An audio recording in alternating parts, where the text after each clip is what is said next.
Hi friends, வாங்க கல்யாண வீட்டு அரைச்சி விட்ட சாம்பார் எப்படி செய்கிறதுன்னு பார்க்கலாம்.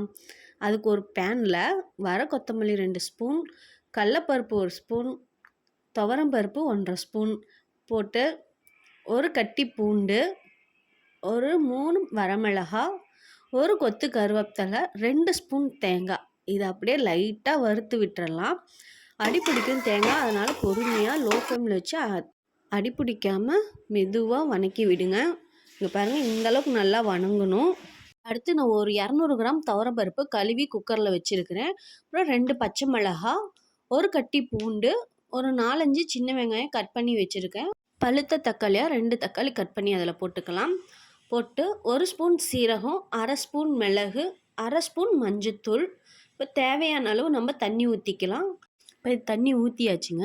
இப்போ இது குக்கர் மூடி போட்டு ஒரு 4 விசில் வரட்டும். அப்புறம் விசில் ஓப்பன் பண்ணி பார்க்கலாம். அதுக்குள்ளார நம்ம காயெல்லாம் வேக வச்சிடலாம். இப்போ ஒரு பேனில் காய் வேகிற அளவுக்கு தண்ணி ஊற்றிட்டு, நான் இப்போ கத்திரிக்காய், முருங்கைக்காய், மாங்காய் இது 3 எடுத்துருக்கேன். உங்களுக்கு எந்த காய் விருப்பமோ அந்த காய் நீங்கள் எடுத்துக்கலாம்.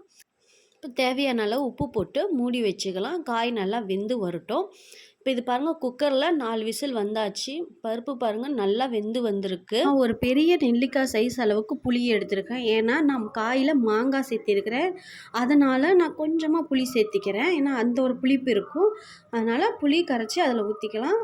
இப்போ சாம்பார் தூள் 1 ஸ்பூன் போட்டுக்கலாம். இப்போ நம்ம வேக வச்ச காய் நல்லா வெந்துடுச்சு, அதையும் சேர்த்திக்கலாம். சேர்த்தி நல்லா ஒரு கலக்கிட்டு, அடுத்து இப்போ நம்ம வறுத்து அரைச்சோம் பார்த்திங்களா, இது பாருங்கள் நல்லா கொரன்னு அரைச்சிருக்கிறேன். இந்த மாதிரி அரைச்சிக்குங்க. இப்போ இதில் 3 ஸ்பூன் சேர்த்திக்கலாம். 3 ஸ்பூன் சேர்த்தி நல்லா கலந்து விட்டுக்குங்க. கலந்து விட்டுட்டு இது ஒரு பக்கம் இருக்கட்டும். அடுத்து நம்ம குழம்பு தாளிக்கிறதுக்கு பார்க்கலாம். அதுக்கு நம்ம ஒரு பேனை அடுப்பில் வச்சு 3 ஸ்பூன் எண்ணெய், 1 ஸ்பூன் கடுகு உளுந்தம் பருப்பு. இப்போ ஒரு பெரிய வெங்காயம் கட் பண்ணி வச்சுருக்கேன். வெங்காயம் ரொம்ப பொடுசாக கட் பண்ணணுன்னு அவசியம் இல்லை. இதே நீங்கள் சின்ன வெங்காயம் போடுறது இருந்தால் முழு வெங்காயம் அப்படியே போட்டுக்கலாம். ஒரு கொத்து கருவேப்பிலை, 4 காஞ்ச மிளகாய் போட்டு நல்லா தாளித்து விட்டுலாம். வெங்காயம் பாருங்கள் எந்த அளவுக்கு இருக்குதுன்னா, ரொம்ப வணங்கணும்னு அவசியம் இல்லை, ஓரளவுக்கு வணங்கினாவே போதுமானது.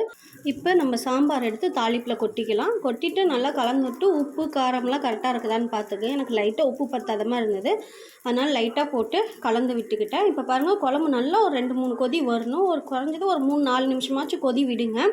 கொதி விட்டதுக்கப்புறம் கொஞ்சமாக கொத்தமல்லி தழை, அப்புறம் நம்ம அரைச்சி வச்சோம் பார்த்திங்களா, அந்த விழுதில் இப்போ 1 ஸ்பூன் போட்டுக்கங்க. அப்போ தான் உங்களுக்கு சாப்பிடும் போது நல்லா வாசம் வரும். ரொம்ப நல்லா கல்யாண வீட்டு சாம்பார் மாதிரி நல்லா டேஸ்ட்டாகவும் இருக்கும். உங்களுக்கு இந்த ரெசிபி பிடிச்சிருந்தா லைக் பண்ணுங்கள், ஷேர் பண்ணுங்கள், சப்ஸ்கிரைப் பண்ணுங்கள். தேங்க்யூ ஃபார் வாட்சிங். நீங்களும் ட்ரை பண்ணி பாருங்கள். பாய் ஃப்ரெண்ட்ஸ், நெக்ஸ்ட் வீடியோவில் பார்க்கலாம்.